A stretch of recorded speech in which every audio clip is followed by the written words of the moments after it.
Assalamualaikum warahmatullahi wabarakatuh.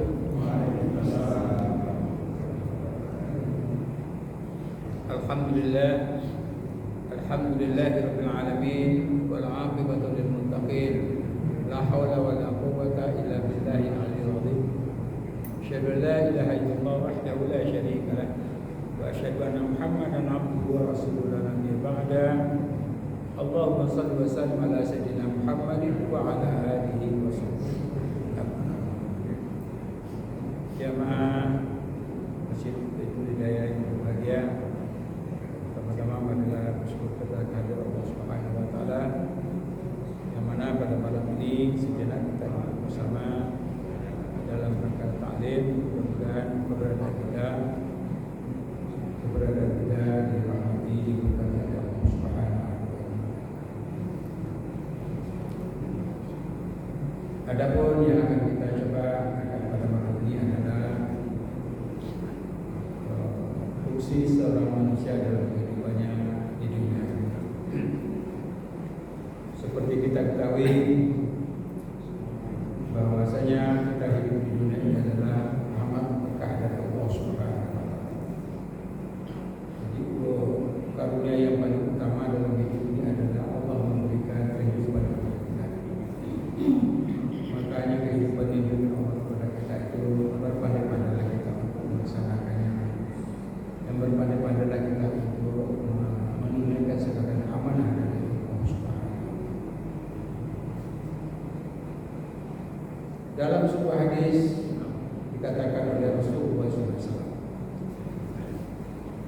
"Ma tala'at asy-syamsu qattun ila bijanai malakani yaniyani yasma'ani min 'ala al-'arsh wa idza saqila li faqala ya ayyuhan nas halimu ila rabbikum ma qilla wa kafa khairun min kathirin wa ahsana kama qala." Sewaktu matahari terbit, ada dua orang malaikat yang selalu berseru kepada kita. Cuma kadang-kadang tidak didengar oleh manusia, tapi didengar oleh makhluk-makhluk lain. Dia berseru kepada manusia. Apa kata doa malaikat itu kepada kita? Wahai manusia, katanya, wa halamu ila rabbikum, kamu berterima kasihlah kamu kepada Allah Subhanahu wa taala. Maqalla wa kafa, sekalipun Allah itu memberikan karunia kepada kamu sedikit tapi cukup, itu lebih baik daripada katsirun wa ilah, lebih baik daripada banyak tapi membuat kamu untuk menyimpang dari Allah Subhanahu. Jadi dalam hadis ini mengatakan kepada kita, yang sebaik-baik hidup itu adalah walaupun sedikit tapi cukup. Atau artinya kita bisa menerimanya secara qanaah. Jadi apa yang diberikan oleh Allah kita harus pandai-pandai kita bersyukur kepada Allah Subhanahu wa taala. Memang mesti kalau umpamanya kita pikir-pikir, memang kadang-kadang hidup yang serba terbatas itu membuat kita tidak seleluasa dalam berkehidupan di dunia. Tapi kadang-kadang seperti dikatakan oleh malaikat, kadang-kadang juga mengatakan kepada kita, biar sedikit tapi katanya cukup. Dan juga kalau umpamanya kita lihat dalam kehidupan Rasulullah SAW, Rasulullah ini selalu berdoa kepada Allah, ya Allah, katanya, cukupkanlah hidup Muhammad walaupun sedikit ya Allah, tapi cukup katanya. Jadi berikanlah kepada keluarga Nabi Muhammad itu katanya karunia yang sedikit tapi cukup ya Allah. Maka itu yang kita minta kepada Allah Subhanahu. Karena kalau banyak yang kita minta kepada Allah Subhanahu wa taala, kadang-kadang bahwasanya kita itu lupa dengan misi kehidupan kita. Seperti kita ketahui, yang nama dalam diri manusia itu namanya qalb. Qalb ini kadang-kadang kecil, terbatas katanya. Jadi tidak semua yang bisa kita raup dalam hati kita itu. Makanya Nabi dalam hadis lain mengatakan kepada kita, siapa yang hidup di dunia ini memilih dunia sebagai kehidupan katanya, laqad adarra bil akhirah. Dia akan memberikan mudarat kepada akhirat. Sebaliknya katanya, siapa yang mencari yang menjadi pilihannya itu adalah akhirat katanya, pasti dia akan menjadi mudarat kepada kehidupan dunia ini. Jadi memang kadang-kadang Nabi memberikan gambaran kepada kita. itu harus ada pilihan-pilihan dalam hidup kita ini. Bahwasanya pilihan yang pertama, apa yang menjadi pilihan kita dalam kehidupan ini? Pertama yang kita ketahui adalah ad-dunya darul amal wal mautu darul maqam. Yang namanya yang di dunia ini adalah tempat kita berusaha semaksimal mungkin, sebanyak-banyak mungkin kita beramal dalam dunia ini. Sedangkan akhirat adalah tempat kita itu menerima darul jaza, kata Rasulullah SAW. Kita pikir-pikir bahwasanya kehidupan kita itu memang kadang-kadang tidak panjang memang. Sedikit kehidupan kita di dunia ini. Cuma yang sedikit itulah kita berpandai-pandai untuk memaksimalkannya kepada Allah Subhanahu wa taala. Makanya tidak salah Nabi mengatakan kepada kita bahwasanya kalau umpamanya hidup di lima ataka qadarul akhirah wala tansa nasibaka minad dunya. Carilah kamu kehidupan di akhirat, tapi jangan sampai kamu lupa untuk kehidupan kamu di dunia. Nabi Rasulullah SAW dalam hidupnya ini adalah orang yang tidak kadang-kadang dalam beberapa bulan tidak pernah ada lampu atau nyala api di kehidupan Rasulullah. Kadang-kadang tidak nyala api di rumah Rasulullah karena tidak ada lagi yang mau dimasak. Itulah kehidupan Nabi. Kadang-kadang Nabi aswadani, Nabi mencukupkan hidupnya dengan membuat buah kurma kemudian dengan air. Itu kadang-kadang Nabi. Kadang-kadang Nabi juga kadang-kadang ingin beribadah kepada Allah, tapi dia tidak sanggup lagi beribadah kepada Allah. Apa yang dilakukan Nabi? Nabi sampai menggantungkan batu di perutnya supaya dia terbang gitu. Ini gambarannya kata Allah Subhanahu wa taala. Istidunya kana ta'ishu kata Rasulullah SAW. Jadi hiduplah kamu di dunia ini kata Rasulullah SAW. Ibaratnya ada amil sagir, arti menyeberang jalan atau tahta syajaratin wa tadullu ba'daha. Hiduplah kamu ini ibaratnya kamu itu berhenti di sebuah pohon katanya. Kemudian nanti setelah teduh katanya kamu berangkat lagi. Begitu sebentar yang hidup di dunia. Jadi yang kita tahu bahwa kehidupan ini adalah darul amal. Jadi di dunia ini adalah tempat berusaha semaksimal mungkin. Sedangkan di akhirat adalah tempat kita untuk menerima segala apa yang telah kita lakukan. Makanya Hasan Basri mengatakan kepada kita, ayyuhal ibnu Adam, inna hayatuka ayyamun. Hidup kamu ini hanya terbatas cukup satu hari dan malam katanya. Jadi kalau umpamanya hari itu telah lewat dan malam telah lewat, berarti umur kamu itu berkurang dari hari ke hari.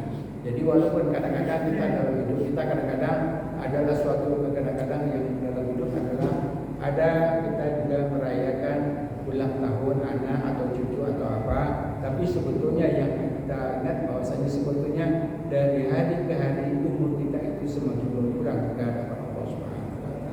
Kemudian jangan lupa kata sahabat kepada kita bahwasanya setiap malam itu ada safahat, ada lembaran-lembaran yang kadang-kadang selalu ditulis oleh Munkar dan Nakir. Dia tidak, yang namanya Munkar Nakir itu selalu akan menulis segala apa yang menjadi perbuatan kita. Jangan kamu biarkan safahat atau lembaran-lembaran itu menjadi kosong. Tulislah dengan segala kebaikan-kebaikan. Jangan sampai kamu menyesal. Kalau umpamanya apa yang telah kamu lakukan katanya, kemudian kamu telah tulis kosong semuanya, atau penuh dengan segala dosa kepada Allah, minta taubat kamu kepada Allah dan berjanjilah bahwanya safahat-safahat atau lembaran-lembaran yang baru akan kamu isi dengan segala kebaikan-kebaikan. Kata-kata termasuk kepada kita. Wa qala aidan, dan dikatakan juga kepada kita, yang namanya kubur itu adalah sunduk, artinya adalah semacam peti atau peti mati atau peti peti kematian yang kadang-kadang bermaknanya dua.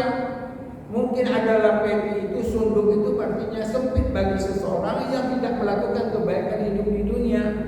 Jadi kalau ada umpamanya yang dalam Islam itu memang sangat sederhana sekali. Jadi kalau ada orang yang meninggal dalam Islam tidak perlu pakai peti kemas dengan segala macam segala perhiasannya, dan dia menganggap bahwasanya peti ini akan mengantarkan dia kepada surga. Tapi bagi umat Islam adalah yang namanya kematian itu adalah barzah. Dua pengertiannya. Yang pertama, kuburan itu bisa menjadi tempat berkuburnya seseorang baik. Ada sesuatu yang sangat sempit bagi manusia. Kalau seandainya mereka di tidak ada apa-apa perbuatan kebaikan kepada Allah Subhanahu wa taala. Tapi di sisi lain Nabi juga mengatakan wasi'atun, ada juga yang mengatakan bahwasanya kuburan itu menjadi luas dan menjadi sesuatu yang sangat membahagiakan bagi kita.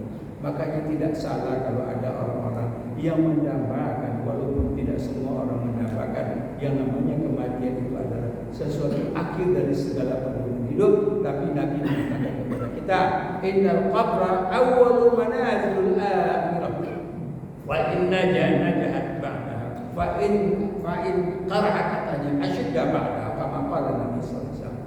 Yang namanya kubur itu kata Rasul adalah awal prosesi pertama dari manusia menghadapi alam akhirat. Jadi dunia ini adalah pintu gerbangnya, tapi setelah ini adalah alam kubur, itu adalah alam pertama yang kita hadapi untuk menuju akhirat. Dan kita tidak tahu alam apa lagi yang akan kita, apakah alam barzah, alam akhirat, surga dan neraka, segala macam yang akan kita hadapi. Tapi yang pertama ini kata awwalu manazilu yaumul akhirah. Jadi yang namanya kubur itu kata Rasul adalah tahap etap yang pertama dari seorang manusia untuk menghadapi alam-alam akhirat berikutnya. Inna jahat, kalau umpamanya dia sukses menghadapi malam pertama atau umpamanya alam pertama itu, katanya selanjutnya akan sukses, gampang dia menghadapi alam-alam berikutnya, katanya. Dia terasa kuburan itu sangat menyenangkan bagi dia. Tapi kalau seandainya dia itu alam pertama ini dari kubur dia sudah banyak, dia tidak bisa lagi kita jawab ma rabbuka wa ma dinuka wa ma nabiyuka.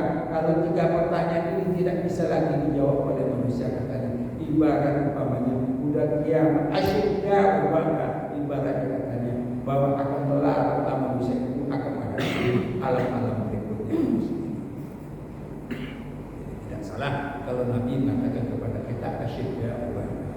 Kita kembali kepada kehidupan di dunia ini. Jadi Nabi mengatakan kepada kita, memang ada ajaran dalam Islam itu mengatakan kepada kita untuk berlaku zuhud dalam kehidupan. Contoh-contoh yang diberikan oleh Rasulullah kepada kita, bahwasanya Nabi menggambarkan kepada kita kehidupan yang sangat zuhud.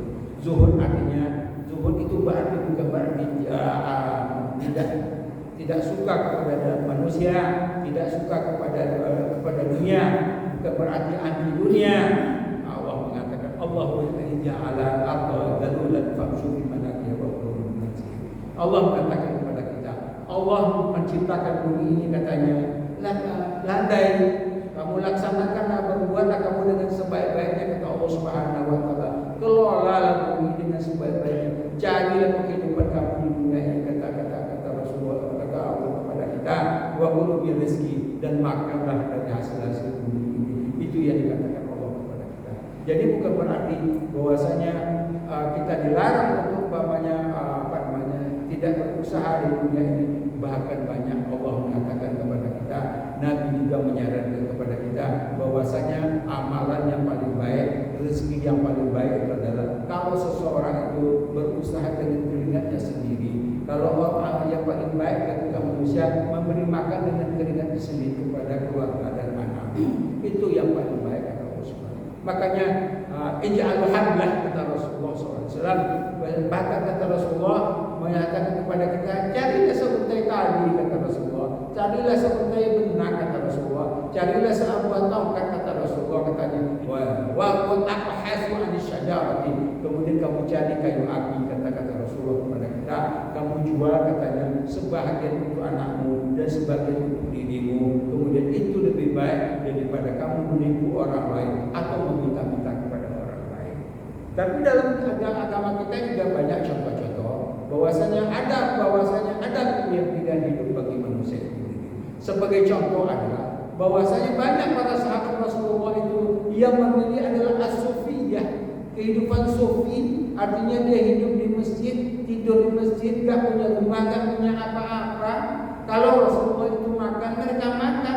Kalau mereka lagi puasa, mereka juga ikut puasa.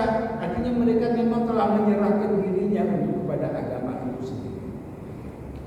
Tapi setelah perang Hunain pada waktu itu, kemudian para sahabat bisa mendapatkan rampasan perang. Ada, tapi yang namanya kehidupan para sahabat tidak pernah berubah. tetap juga seperti itu. Bagi mereka itu dunia tidak ada apa-apanya. Memang dia menjadi ukuran bagi mereka saudara. Akhiratnya kembali kepada Allah Subhanahu wa taala. Sewaktu Abu Darda ditanya kepada sahabatnya, suatu sahabatnya datang kepada dia, sahabat kepada Abu Darda, wahai Abu Darda, katanya, apa saja yang ada di rumahmu, katanya, enggak ada tempat tidur, enggak ada kursi, enggak ada TV, enggak ada apa-apa, katanya. Kemudian Abu Darda mengatakan kepada sahabatnya, wahai sahabatku, katanya, Allah tidak mengizinkan saya untuk berbuat seperti itu. Nanti kata Allah menyiapkan nanti kalau di akhirat Allah memasukkan aku ke dalam surga Allah Subhanahu wa taala. Itu adalah pilihan-pilihan yang menjadi ada dalam masalah. Kemudian juga Abdurrahman bin Auf, dia adalah salah seorang orang terkaya di waktu Nabi pindah ke Madinah. Sewaktu ditawarkan kepada dia itu makanan yang sangat enak, kemudian dia menangis. Kenapa ya Abdurrahman, katanya, kamu menangis, katanya? Bukannya ada apa-apa, katanya, saya ingat, katanya, Mus'ab bin Umair. Mus'ab bin Umair ini tadinya adalah orang kaya di kota Mekah. Kemudian dia tinggalkan segala-galanya di kota Mekah karena dia pindah hijrah kepada Rasulullah SAW. Dia tinggalkan hartanya karena dia ingin masuk Islam itu sendiri. Kemudian sewaktu terjadi perang Uhud, dia meninggal. Pada waktu dia meninggal, Nabi juga menangis melihat Mus'ab bin Umair. Kenapa dia menangis? Karena memang baju yang dipakai itu, kalau umpamanya ditarik kafannya ke atas, kakinya kelihatan, ditarik dan kafannya ke bawah, katanya kepalanya kelihatan. Begitu menderitanya dia, karena itu yang menjadi pilihan-pilihan mereka dalam kehidupan mereka sehari-hari. Kemudian juga kita tahu yang namanya Abu Bakar bin Siddiq. Lama ja'ala khalifah, sekala dia telah menjadi khalifah, kemudian dia tidak pernah berusaha, dia tidak berhenti berusaha untuk mencari hidupnya dan keluarganya. Jadi kalau umpamanya usaha ini adalah penting bagi siapapun juga, baik dia sebagai seorang ustaz atau nabi atau siapapun, mereka harus mencari kehidupan dunia. Kita tahu yang namanya az-zakariyah wa tajir, tujar, najar, bahwa Zakaria itu adalah sebuah tukang kayu, kata Rasulullah SAW. Kemudian Nabi Daud juga adalah khayyat. Nabi Daud ini adalah tailor yang menjadi pakaian, dia mencari upah dari menjadi pakaian. Kemudian Rasulullah SAW adalah warra'il ghanam. Rasulullah itu adalah pengembala kota Mekah. Jadi kita lihat bahwa tidak ada para nabi-nabi kecuali mungkin Nabi Sulaiman yang diberikan keberkahan oleh Allah Subhanahu wa taala. Tapi nabi-nabi yang lain mereka mencari kehidupan dengan kehendak-kehendak yang mereka sendiri. Kembali kepada Abu Bakar Siddiq. Abu Bakar Siddiq katanya dia sudah khalifah. Sekalipun sudah menjadi presidennya umat Islam pada waktu itu, tapi dia tidak pernah berhenti berusaha. Allah bertanya Yusuf, dia mempunyai warung di pasar, dia berdagang di pasar. Akhirnya apa yang terjadi? Kemudian para sahabat malu melihatnya kalau dikatain orang, masa sih katanya, khalifah kita, katanya pemimpin kita, katanya nyari kehidupan dengan berdagang. Akhirnya apa yang terjadi? Yang terjadi kemudian mereka sepakatlah bahwasanya sebagian dari mal ahlul bait, mal umat Islam itu akan diserahkan sebagian kepada untuk mendukung kehidupannya daripada Abu Bakar. Umar bin Khattab juga seperti itu. Kalau dia kadang-kadang berpakaian, kadang-kadang compang-camping, penuh dengan tambalan-tambalan. Kemudian dikatakan orang kepadanya, wahai Umar, anta khalifah, kamu kan khalifah ya Umar, katanya. Kenapa pakaian kamu itu penyebut robek? Kemudian katanya banyak tambalan. Kemudian Umar berkata kepada sahabat-sahabatnya, wahai sahabat-sahabatku, katanya, seandainya saya pengen berpakaian, katanya, yang paling baik, yang paling halus akan saya pakai, katanya. Seandainya saya pengen memakan makanan yang paling enak, katanya, saya sanggup untuk memakainya. Tapi semuanya itu, katanya, saya tidak pernah untuk melakukan, karena saya lebih baik menyerahkan diri kepada Allah Subhanahu. Wa kadzalika Ali bin Abi Thalib, demikian juga Ali bin Abi Thalib. Apa kata Ali bin Abi Thalib kepada dunia? Wahai dunia, katanya, saya, katanya, tidak iri kepada dunia. dunia. Pergilah kamu kepada orang lain, katanya, carilah mangsamu orang-orang kaya yang lain. Jangan kepada aku, kata Ali bin Thalib, tidak akan mempan kepadaku kalau kamu itu lari kepadaku. Begitulah cara hidupnya daripada para sahabat-sahabat Rasulullah Sallallahu Alaihi Wasallam, karena memang mereka melihat Islam itulah keyakinan, itulah akidah yang mereka mencari. Walaupun saya katakan sekali lagi, walaupun umat Islam telah mendapat beberapa rampasan-rampasan dari Rom, dari Romawi, dan dari Persia, tapi kadang-kadang yang namanya keyakinan mereka tidak pernah berubah kepada Allah Subhanahu wa Ta'ala. Yang namanya kekayaan itu tidak pernah membuat mereka itu jauh daripada Allah Subhanahu wa Ta'ala. Yang kita lihat bahwa jadi kita juga dalam hidup ini jangan terlalu terpengaruh seperti hadis yang saya katakan tadi, hati kita itu tidak terrusak. Jadi kalau umpamanya siapa yang dunia yang menjadi pilihannya, pasti akhiratnya agak terganggu. Tetapi kalau siapa yang memilih akhirat yang menjadi pilihannya, pasti dunianya agak terganggu.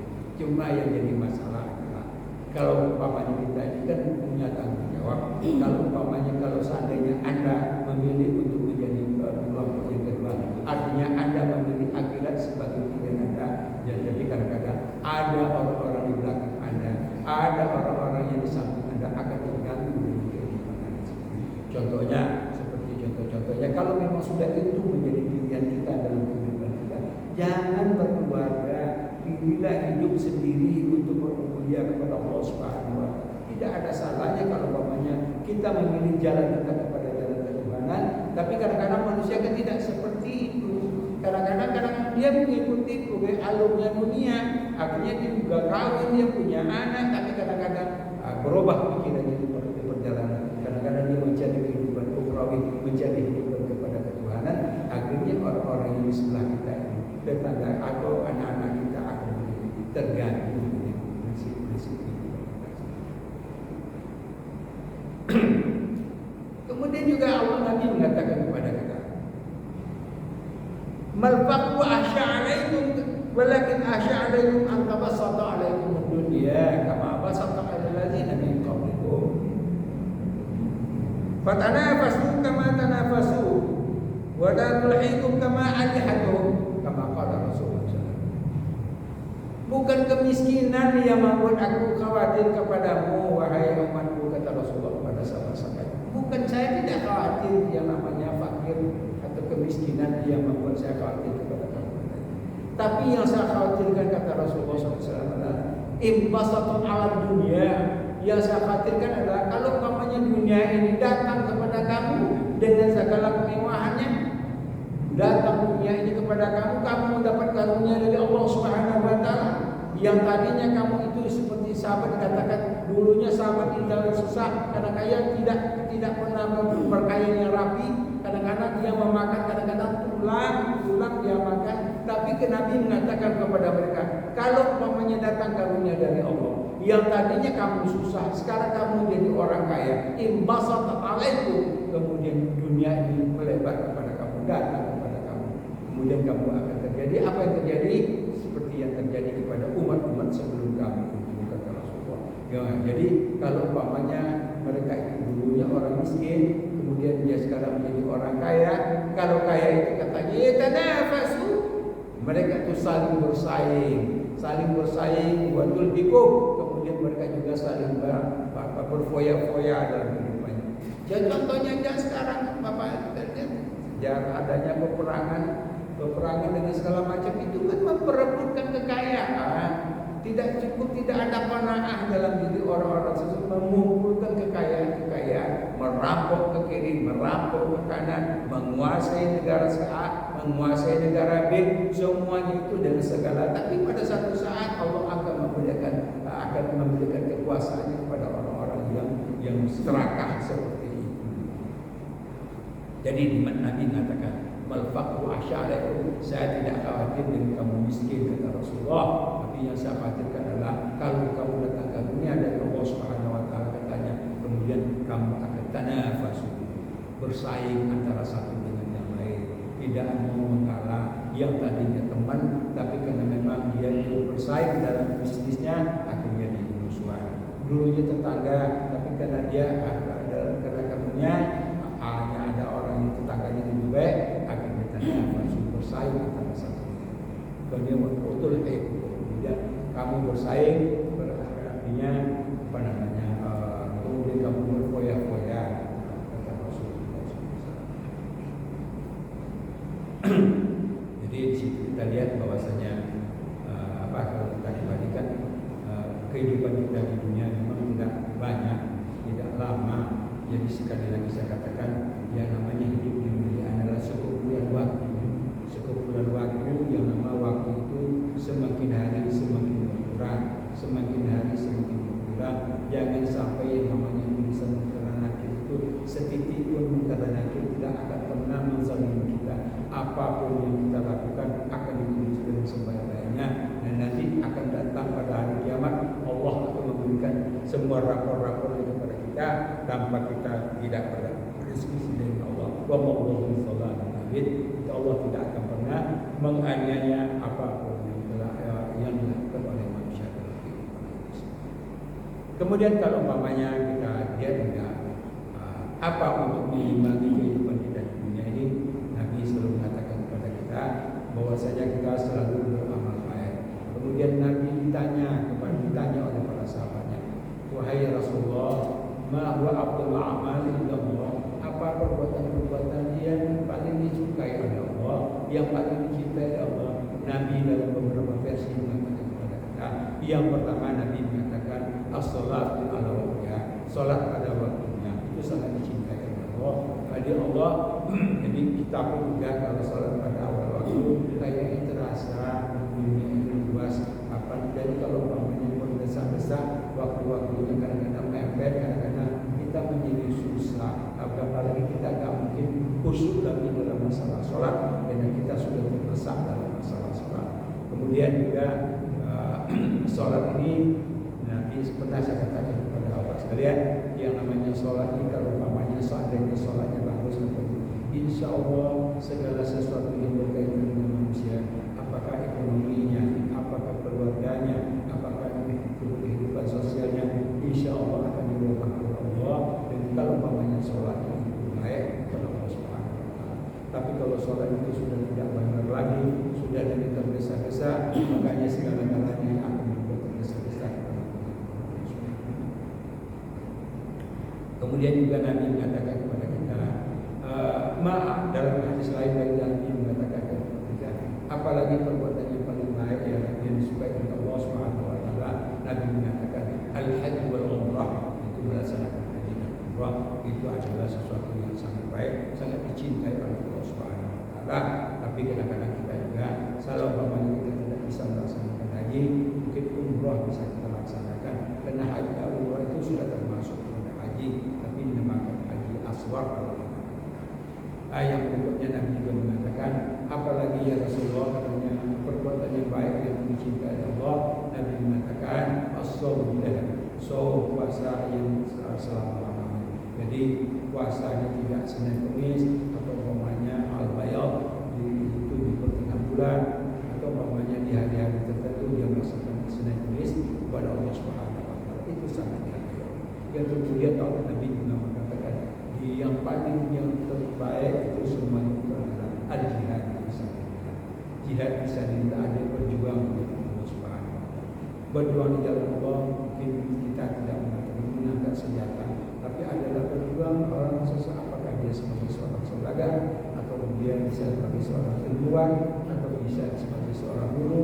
Dia berjuang di jalan Allah untuk kebaikan dari Allah Subhanahu wa Ta'ala. Yang paling utama itu adalah jihad fisabilillah. Kenapa ya Rasulullah? Jihad itu adalah lebih, kata ibaratnya adalah orang yang masuk masjid, katanya dia tidak bisa lagi keluar dari masjid sampai dia itu tidak merasa capek untuk beribadah, tidak pernah keluar lagi dari masjid. Kemudian kalau dia puasa, katanya orang yang tidak pernah merasakan lapar dalam hidup. Begitulah yang namanya jihad fisabilillah. Kemudian Nabi juga mengatakan kepada kita, ar-raqdu dzikrillah, artinya orang-orang yang selalu dalam keadaan sakit dan selalu dia berzikir kepada Allah, tidak lepas mulut itu berzikir kepada Allah Subhanahu wa Ta'ala. Zikir apapun juga dia ucapkan dimanapun dia berada, apakah dia dalam keadaan sebelum tidur, apakah dia sakit ataupun akan meninggal dunia, kita talkinkanlah kepada orang-orang itu supaya mereka itu melakukan zikir kepada Allah Subhanahu wa taala. Jadi ini juga harus itu yang paling baik dilakukan manusia dalam hidup. Kemudian birrul-walidain artinya adalah orang-orang yang berbuat baik kepada dua orang tua. Kalau orang tuanya masih ada, perlakukan dia sebagaimana biasanya, sebagaimana dia memperlakukan kita kecil. Tapi kalau umpamanya orang tuanya tidak ada lagi, sering-sering doakan dia. Ba'da sarfiqo pada fafulana junuwana walibati. Jadi sering kita mendoakan orang-orang. Nah itu yang dikatakan Rasulullah SAW. Kemudian Nabi juga mengatakan iqtanim khamsan qabla khamsin, kata Rasulullah di akhir hadis. Nabi mengatakan ingatlah manusia, kata Rasulullah SAW, ingat katanya 5 sebelum lima. Yang pertama syababika qabla haramika. Yang namanya ingatlah katanya manfaatkanlah waktu masa mudamu. Kalau lagi masih kuat katanya ibadahlah sebanyak-banyaknya kepada Allah Subhanahu wa taala. Karena memang kadang-kadang di waktu datangnya tua katanya walaupun kamu sudah beristihad, sudah berusaha maksimal mungkin untuk beribadah kepada Allah, tapi semua ini tidak kompak lagi. Apakah tubuh tidak kompak lagi sebagaimana seseorang itu masih muda. Jadi anak muda itu memang diperbanyak ibadahnya kepada Allah Subhanahu wa taala. Kalau puasa dia sanggup, segala macam dia sanggup. Jadi Nabi mengatakan syababika qala harad. Jadi yang muda manfaatkan yang sebagainya. Kemudian Nabi mengatakan kepada kita as-sihhatu qabla marad. Jadi waktu kita diberikan kesehatan oleh Allah Subhanahu wa taala, manfaatkan kesehatan itu kepada Allah Subhanahu wa taala. Kemudian dengan apapun kesehatan yang diberikan oleh Allah kepada kita manfaatkan dan sebagainya. Kalau umpamanya kita sakit, sudah banyak masalah, tidak mungkin lagi kita sempurna untuk beribadah kepada Allah Subhanahu wa taala. Kemudian Nabi mengatakan kepada kita waktu senggang sebelum datangnya waktu sibuk. Jadi waktu senggang artinya kalau umpamanya dulu kita sibuk bekerja sebagai belum pensiun, tapi di saat-saat usia pensiun kita sudah banyak kesempatan untuk beribadah kepada Allah, sebaik-baiknya kita merasakan ibadah kepada Allah Subhanahu wa taala. Kemudian Nabi juga mengatakan kepada kita bahwasanya hayatuka qabla mautika, hidup sebelum kita meninggal dunia. Kalau umpamanya kita sudah meninggal dunia, tidak mungkin lagi kita untuk melaksanakan ibadah kepada Allah Subhanahu wa taala kecuali kita menunggu apa yang namanya ucapan-ucapan atau doa-doa dari orang-orang yang tersayang sama kita. Itu pun kalau mereka itu mau mendoakan kita atau umpamanya ayat-ayat yang dibacakan oleh orang-orang yang tersayang dalam kehidupan kita. Kemudian itu juga akan menyegarkan seseorang, memberikan kebahagiaan seseorang dalam kuburnya. Seandainya keluarganya terutama mendoakan orang tuanya, mendoakan saudaranya, mendoakan kita, makanya dalam sebuah hadis dari Abu Hurairah mengatakan kepada dalam itu mengatakan, ya Allah katanya seorang mayit mengadu kepada Allah, ya Allah katanya kenapa ya Allah katanya posisiku setiap hari katanya semakin baik ya Allah katanya, apa yang terjadi ya Allah? Nabi kemudian si Allah mengatakan kepada si mayit tersebut, mungkin malaikat mengatakan kepada dia, wahai mayit katanya bahwasanya ada orang-orang yang kamu cintai katanya mendoakan kamu, itulah menyebabkan kamu semakin baik kehidupan akhir kamu. Nah kemudian itu dikatakan, kemudian yang terakhir Nabi mengatakan, ingatlah sebab sewaktu kamu masih diberikan kekayaan oleh Allah, ya namanya kekayaan itu tidak akan bisa awet dalam kehidupan kita. Ada kaya, ada miskin. Jadi waktu kita diberikan kekayaan oleh Allah, diberikan harta oleh Allah Subhanahu wa taala, manfaatkanlah, tolonglah orang-orang yang berada di sekitar kamu. Karena tidak akan selalu kita itu punya kekayaan. Qabla faqrika, sebelum datang kemiskinan. Kalau datang kemiskinan itu katanya Rasulullah katakan, kalau sudah datang miskin katanya tidak ada lagi orang yang bisa menghargai kita, tidak ada lagi orang yang bisa menghormati kita. Karena kadang-kadang manusia itu selalu yang menjadi ukurannya itu adalah mal, harta. Makanya itu Nabi mengatakan kepada kita, berpesan kepada kita. Jadi suatu Allah masih memberikan kesempatan kepada kita, memberikan kehidupan kepada kita, memberikan kekuatan kepada kita, selalu kita manfaatkan dan sebagainya untuk beribadah kepada Allah Subhanahu wa taala. Kemudian beribadah kepada Allah Subhanahu wa taala yang kita katakan ibadah. Ibadah artinya adalah sesuatu yang kita perbuat diridai oleh Allah Subhanahu wa taala, dicintai oleh Allah Subhanahu wa taala. Walaupun tidak hanya kita sholat, tidak puasa, tapi kadang-kadang seseorang membantu orang lain, seseorang yang menolong orang lain, seseorang yang menasihati kepada orang lain, seseorang yang berusaha mencari kehidupan untuk anak istrinya, itu juga termasuk ibadah kita kepada Allah Subhanahu wa taala. Ini banyak cara-cara dalam kehidupan kita itu untuk kita berusaha kita. Nah, itulah sekali beberapa hal yang kita sampaikan ini. Jadi yang namanya kita di dalam kehidupan pertama kita kembalikan, kita bersyukur kepada Allah, makanya selalu kita mengucapkan alhamdulillah, walaupun sedikit yang bersyukur Allah, tapi mencukupi. Kadang-kadang karena terlalu banyak Allah memberikan kepada kita, belum tentu kita bersyukur kepada Allah Subhanahu.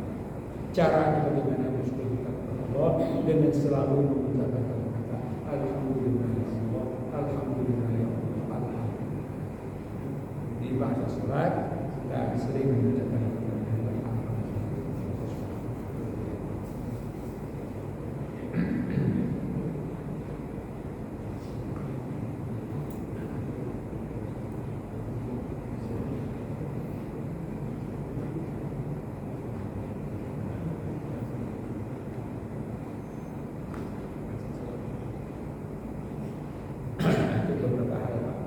yang kita katakan ini.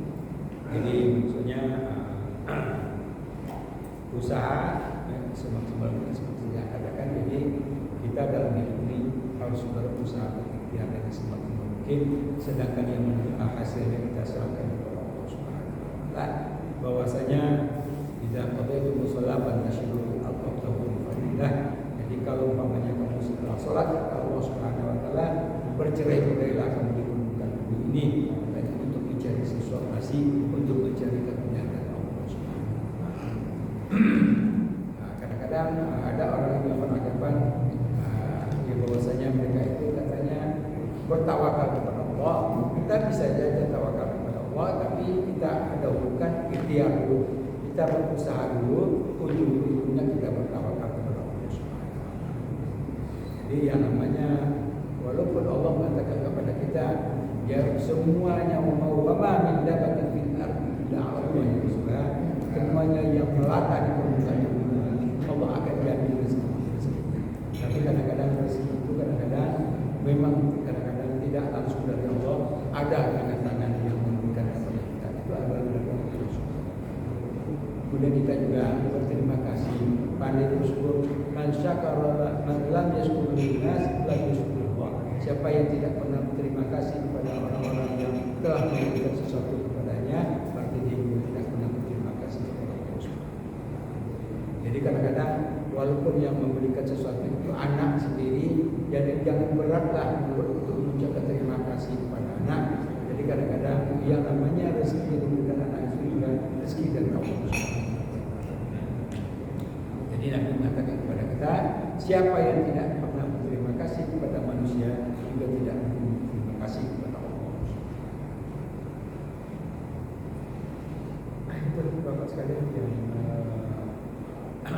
dalam kehidupan. Dan terakhir Nabi mengatakan kepada kita, ahris ma yanfa'uka wasta'in billahi wa la ta'jaz. Jadi dalam hidup kata Rasulullah, kita jangan terlalu banyak berkhayal. Yang namanya jeleknya dunia ini begitu Pak. Jeleknya dunia ini menyebabkan kita tulul amal, panjang angan-angan. Yang membuat kita rusak itu kan angan-angan ini Pak. Jadi kadang-kadang tulul amal itu membuat kita sakit, yang membuat kita rusak. Celakanya. Yang jadi yang Nabi mengatakan naik kepada kita. Ahris ma'am yanfa'uka wa la ta'jaz. Apapun perbuatan yang kamu profesi yang kamu lakukan katanya lakukan dengan sebaik mungkin kata Rasulullah. Dengan sebaik mungkin yang fauka.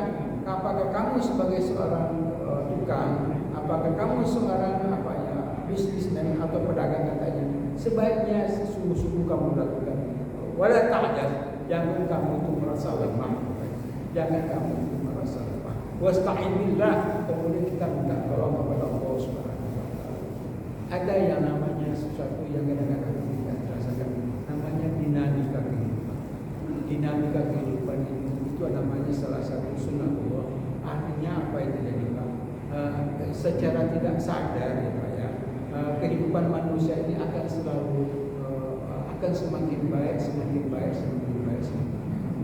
Kadang-kadang kita juga bertanya, dari mana semua itu terjadi? Kadang-kadang kita tidak bisa menjawab, tapi kita merasakan itu adalah hukum Allah, sunnatullah yang berlaku kepada manusia, yang satu saat, setiap saat manusia itu akan berubah dari satu saat ke saat yang lain. Tidak mungkin manusia itu dari kecilnya, dari miskin terus tidak ada. Yang namanya dunia itu selalu berubah dari A sampai Z, itu akan selalu berubah. Cuma kadang-kadang dalam menghadapi perubahan itu butuh kesabaran, butuh keredaan, butuh segala sesuatu ketabaan hidup manusia. Kadang-kadang itu yang kadang-kadang kita tidak pernah menghadapi sesuatu itu dengan ketabaan. Ya, contoh kita hidup di komplek ini, dulu bapaknya komplek kita ini kan kayak cicilan rumah kan 10.000 dulu Pak, 10.000 dulu atau 9 bulan itu cicilan rumah itu 10.000. Sekarang itu sudah ratusan ribu. Nah, coba Pak, dinamika kehidupan itu akan berlaku. Kemudian dulu kita susah, tidak ada lagi orang yang terlalu susah lagi, dan itu yang namanya halal itu pasti itu Pak sekalian yang kita coba pada malam ini, bahwasanya rasa optimis dalam hidup kita tambahkan. Kita tidak perlu yang namanya pesimis dalam hidup. Kenapa ya Allah? Astagfirullah. Kenapa ya Allah?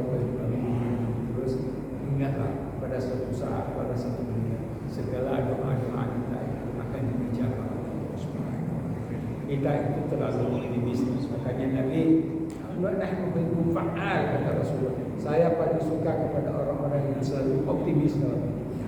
Selalu optimis dalam hidupnya. Kadang-kadang walaupun kita juga tidak akan pernah kaya dalam hidup kita, tapi setidak-tidaknya segala keinginan kita, segala impian kita itu sudah kita ungkapkan kepada Allah Subhanahu.